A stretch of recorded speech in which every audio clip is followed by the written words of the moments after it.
Hello everyone, welcome to Explore to Create। Explore to Create channel पर आपको NCERT chapters के different subjects के quiz यहाँ पर आपको देखने को मिलेंगे। उसी कड़ी में आज क्लास 5 की जो पहली कविता है हमारी हिंदी की, जिसका नाम है किरण, उसके कुछ क्विज मैं आपके सामने लेकर के आया हूँ। बिफोर स्टार्टिंग दिस वीडियो, मेरी एक छोटी सी रिक्वेस्ट है आप लोगों से। आप एक पेपर या पेन लेकर के बैठ जाइए, क्योंकि जब आपकी स्क्रीन पर क्वेश्चन होगा उनके आंसर्स जो हैं वो आप एक जगह नोट डाउन करके रखेंगे। साथ में मैं भी आपको आंसर्स बताता हुआ चलूँगा वीडियो में, ताकि उससे ये पता चल सके एट द एंड कि आपने क्विज में कितना स्कोर किया, और फिर आप उसको कमेंट बॉक्स में भी लिख करके मुझे ज़रूर भेजें। विदाउट वेस्टिंग टाइम हम लोग शुरू करते हैं। पहला क्वेश्चन ये रहा आपकी स्क्रीन पर। प्रश्न 1, कविता में बालिका सुबह सुबह किससे बात कर रही है? क, अपनी माँ से, ख, सूर्य की किरण से, ग, अपने दोस्तों से, घ, एक परी से। तो जवाब दीजिए, इसका सही उत्तर क्या हो सकता है आपके अकॉर्डिंगली? Very good. इसका सही उत्तर होगा सूर्य की किरण से। अगला प्रश्न, प्रश्न संख्या 2, बालिका को रात में देर तक नींद क्यों नहीं आई थी? क्योंकि वह खेल रही थी, ख, क्योंकि उसे गर्मी लग रही थी, ग, क्योंकि वह परी कथाएं पढ़ रही थी, घ, क्योंकि वह टीवी देख रही थी। तो बताइए, इसका सही उत्तर क्या हो सकता है आपके अकॉर्डिंगली? अगर आपने कविता को बहुत अच्छे से पढ़ा होगा तो इस प्रश्न का बहुत आसानी से आपने उत्तर दे दिया होगा। तो बिल्कुल सही, क्योंकि वह परी कथाएं पढ़ रही थी। अगला प्रश्न, कविता के अनुसार किरण का मुख्य काम क्या है? यहाँ पे किरण है, किरण से आप समझ गए होंगे सूर्य की रोशनी से, सूर्य की जो रोशनी आ रही है, सूर्य से आने वाली जो किरणें हैं पृथ्वी पर, उनको किरण बताया गया है इस कविता में। तो उनका मुख्य काम क्या है? क्या है उनका मेन टास्क? ऑप्शन क, बच्चों के साथ खेलना, ख, सोते हुए बच्चों को जगाना, ग, बच्चों को सुलाना, या फिर घ, फूल तोड़ना। बिल्कुल सही जवाब इसका हो जाएगा सोते हुए बच्चों को जगाना, क्योंकि सूरज सुबह सुबह निकलता है। ओके, नेक्स्ट, इस सुंदर कविता किरण के कवि कौन है? बेसिकली क्या होता है कि हम जब कविता पढ़ते हैं तो अक्सर उनके लेखक या जो लिखने वाले कवि होते हैं, कवित्री होती हैं, उनका नाम क्या कर देते हैं? इग्नोर कर देते हैं। इसीलिए मैंने ये क्वेश्चन इसमें डाला है, ताकि आप इसका जवाब अच्छे से दे पाएँ कि इस कविता को लिखने वाले कौन हैं, कवि कौन हैं। रामधारी सिंह दिनकर जी हैं, ख, महादेवी वर्मा, ग, निरंकार देव सेवक, या फिर घ, हरिवंश राय बच्चन। और होप सो जिन बच्चों ने इस कविता को अच्छे से पढ़ा होगा वो ज़रूर इसका जवाब दे पाएंगे। वेरी गुड, इसका सही आंसर हो जाएगा निरंकार देव सेवक। अगला प्रश्न, हमारी पृथ्वी पर दिन और रात कैसे होते हैं? तो जैसा कि चित्र देख के भी आपको थोड़ा सा हिंट लगेगा, मैं ऑप्शन दे देता हूं आपको।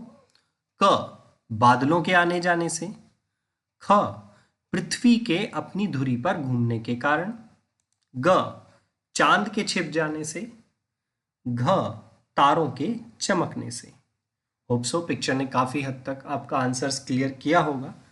फिर भी अगर आप आंसर तक नहीं पहुंच पाए हैं तो इसका उत्तर होगा पृथ्वी के अपने धुरी पर घूमने के कारण। जैसा कि इमेज में आपको दिख भी रहा है कि सूरज की रोशनी जिस हिस्से पर पृथ्वी पर पड़ेगी उस हिस्से पर क्या होता है? दिन होता है, और जो दूसरा हिस्सा होता है वहां क्या होता है? रात होती है। तो ऐसा क्यों होता है? पृथ्वी के अपने धुरी पर घूमने के कारण ऐसा होता है।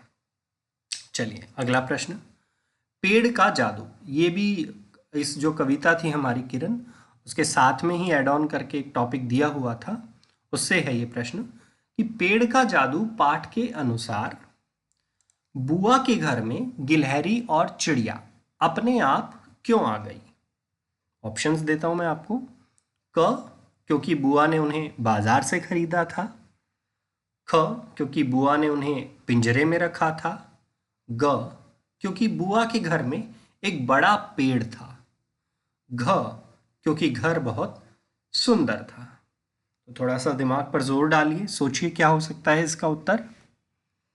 जी बिल्कुल सही।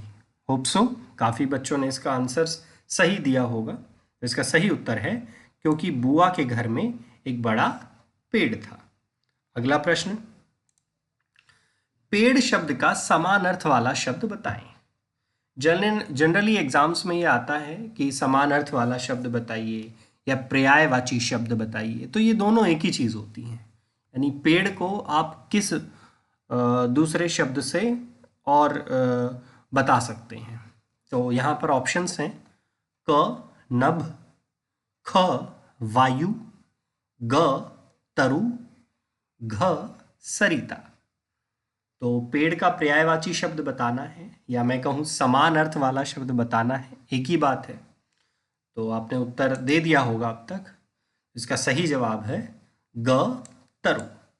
जैसा आपको पता है, नभ होता है आकाश या फिर आसमान, वायु पवन, हवा, समीर, ये इसके पर्यायवाची हो गए, और सरिता का आप मुझे कमेंट बॉक्स में लिख करके बताएंगे। ठीक है, ये मैं एक आपके लिए छोड़ देता हूं। नेक्स्ट, हवा चली खिल उठे पेड़ सब। यहां हवा शब्द के पर्यायवाची कौन से हैं? इससे प्रीवियस स्लाइड पे ही हम डिस्कस कर चुके हैं इसके बारे में, बट फिर से आपको एक पंक्ति दी गई है कि हवा चली खिल उठे पेड़ सब। यहां हवा शब्द का पर्यायवाची क्या होगा? ये कौन कौन से होंगे? एक से ज्यादा पूछे हैं। क पवन या वायु, ख कुसुम या सुमन, घ भूमि या संसार, घ अंबर या आकाश। तो हवा का पर्यायवाची पूछा है। होप सो आपने बहुत जल्दी इसको आइडेंटिफाई कर लिया होगा। तो इसका सही उत्तर होगा क पवन और वायु। चलिए अगले प्रश्न पर चलते हैं। कविता की इस पंक्ति को आपको पूरा करना है। ये कई बार आपके एग्जाम्स में भी ऐसे क्वेश्चंस आ जाते हैं कि इस पंक्ति को पूरा करिए।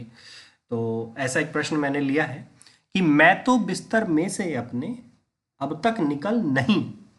नहीं के बाद क्या आएगा? आई, ख पे है सोई, ग में है पाई या घ गाई। मैं तो बिस्तर में से अपने अब तक निकल नहीं। नहीं के बाद क्या आएगा? सोचिए। जी बिल्कुल सही जवाब। इसका सही उत्तर हो जाएगा पाई। मैं तो बिस्तर में से अपने अब तक निकल नहीं पाई। बालिका कह रही है ये बात, है ना। चलिए अगला प्रश्न देखते हैं हम। जागना, उठ जाना, इसका विलोम शब्द बताना है। एग्जाम में कई बार अलग अलग तरीके से लिखा होता है। विलोम शब्द बताएं, उल्टा अर्थ वाला शब्द बताएं, या विपरीत अर्थ वाला शब्द बताएं, विपरीतार्थक शब्द बताएं। तो जब कभी भी आप एग्जाम में ऐसा कुछ देखें तो इसका मतलब एक ही चीज़ है, कोई अलग चीज़ आपसे नहीं पूछी गई है।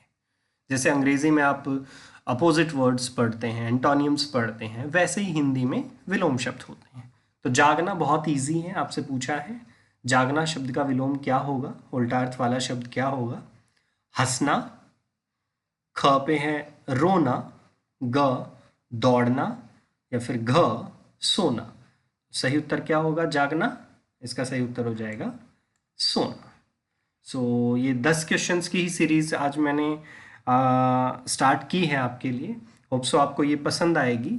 अगर आपको अच्छा लगता है चैनल को, जो आपने वीडियो देखी है, अगर ये आपको अच्छी लगी है तो प्लीज़ इसको लाइक करें और नई वीडियोस पाने के लिए चैनल को सब्सक्राइब करें और अपने दोस्तों के साथ भी इसको शेयर करें।